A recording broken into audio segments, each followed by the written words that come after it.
oyinza okugamba nti nze nga mbonyeebonye ng'omusajja n'akayumba kannemye gwekola omulimu gwo oba olina omulimu gwo beera mwesigwa ojja keera ku makya mukama wage nti ng'okoze nkuwadde ekyapa ky'ettaka kiikyo olw'okuba olaze obwesigwa.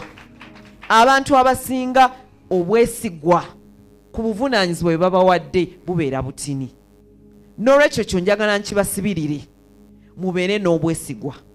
Buli we bakuwa ekintu kyonna bw'oba ng'otunda kyalaani bw'obeera ng'otunda nnyaanya ng'abantu bagaye nti ennyaanya 5 za mutwalo gumu za nnusu 100 oli n'agula za mutwalo lwaki ate kakati omusibe 3 kubanga tagenda kubala si bwe kiri.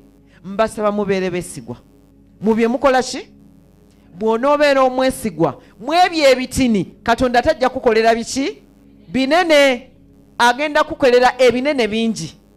Kyova olaba mbasaba ekyo mukikole ddala. Abaami mumanyi okubba amafuta mumanyi okuwa abantu ebicupuli naye munaye n'abakyala bayononeka kati.